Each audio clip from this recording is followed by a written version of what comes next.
दोस्तों नमस्ते। मैं राहुल वर्मा। बिहार इलेक्शंस और job job job. Tejashwi Yadav ने जॉब के ऊपर बहुत क्रिटिसाइज फोकस किया है। उनका कहना है कि अगर हमारी सरकार आती है, यूपीए की सरकार आती है, तो हम हर एक को, हर एक परिवार के लोगों को जॉब देंगे और खासकर युवाओं पर बहुत फोकस रहेगा। और इसलिए उन्होंने जॉब जॉब जॉब पर क्वेश्चन मार्क उठाया है। चलिए आते हैं विधानमंडल की तरफ। विधानमंडल आखिर है क्या? इलेक्शन बिहार में क्यों हो रहे हैं? उसका रीजन क्या है? इस संविधान के भाग 6 में उसका प्रकरण 3 अनुच्छेद आर्टिकल 168 कह रहा है, constitution of legislature in states. क्या कह रहा है article 168? Constitution of legislature in state की की संविधान विधान राज्य में विधानमंडल स्थापित करेगा।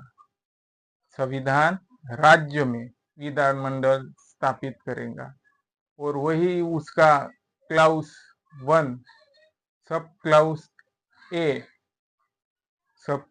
ए क्लाउस 1 का आर्टिकल 168 का क्या कह रहा है? प्रावधान दे रहा है द्विसदनीय द्विसदनीय।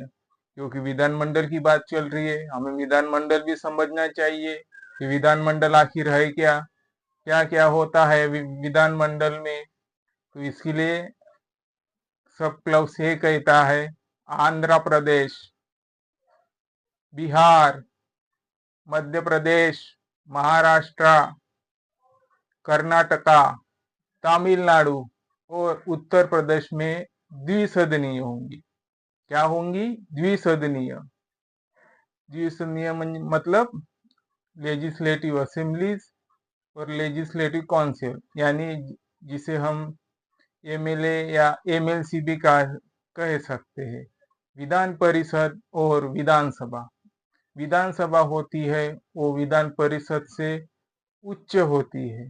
वही हमारी जो, अगर हम संसद की बात करें तो जो राज्यसभा है वो उच्च होती है और लोकसभा है वो राज्यसभा के थोड़ा कम महसूस होती है, पर वो कम नहीं होती है। वो आर्टिकल के हिसाब से ऊपर कौन नीचे कौन ऐसी प्रावधान है। क्योंकि जो राज्यसभा है वो राज्यों का प्रतिनिधित्व करती है, इसीलिए राज्यसभा को सर्वोच्च प्राथमिकता दी और इसीलिए राज्य के तहत विधानमंडल का स्थापित किया है। और राज्यसभा ही कुछ विशेष प्रावधानों के साथ राज्य के लिए कुछ प्रावधान तैयार करती है। तो तेजस्वी यादव ने बहुत खूब कहा कि हम अगर सत्ता में आते हैं, हमारी सरकार बनती है, तो हम लिविंग वेज देंगे, ETC for workers. ETC for workers ETC for workers क्या है? To all workers, to provide job करेंगी। क्या करेंगी?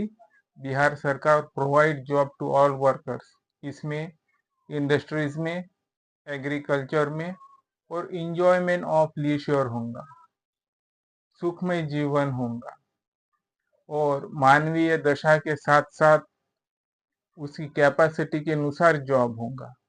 सच में एक अच्छी बात है, अच्छी बात कही है तेजस्वी यादव ने। अगर सच में बिहार में तेजस्वी सरकार की मतलब आरजेडी की सरकार बनती है, तो तेजस्वी यादव सच में प्रत्येक परिवार को जॉब दे पाएंगी क्या नहीं दे पाएंगी, ये भी हमें देखना होगा।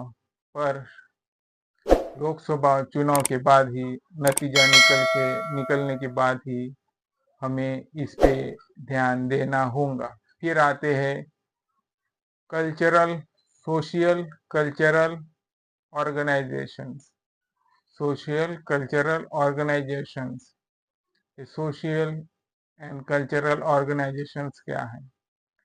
यहाँ पे कल्चर की बात आई, एजुकेशन की भी बात आएंगी कि संस्कृति शिक्षा हो, पर संस्कृति की बात आई है तो जरूर बिहार में महाबोधि महाविहार के लिए बौद्ध लोग स्ट्रगल कर रहे हैं। उनका ही बौद्ध टेम्पल उन्हें मिल नहीं रहा है, उनका ही बौद्ध टेम्पल उन्हें मिल नहीं रहा है। बौद्धों ने एजिटेशन किया, ऑर्गेनाइज किया, तभी भी उनका टेम्पल उन्हें मिल नहीं रहा है। ये एक देखने वाली बात होंगी, जस्टिसेबल वाली बात तो नहीं है कि किसी का टेम्पल उनके थ्रू ना किया जाए। तो बिहार सरकार बनने के बाद महाबोधि महाविहार टेम्पल पे भी ध्यान देना चाहिए, क्योंकि ये एक मूवमेंट है, इकोनॉमिक ऑर्गेनाइजेशन है, जो कि आर्टिकल 43 में कहा है, जो कि आर्टिकल 43 में कह रहा है। तो विधानसभा चुनाव का पहला फेज 6 नवंबर को है। लोग ये चॉइस करेंगे कि कौन किसकी सरकार बने, ये नतीजा निकलने के बाद ही पता चलेगा।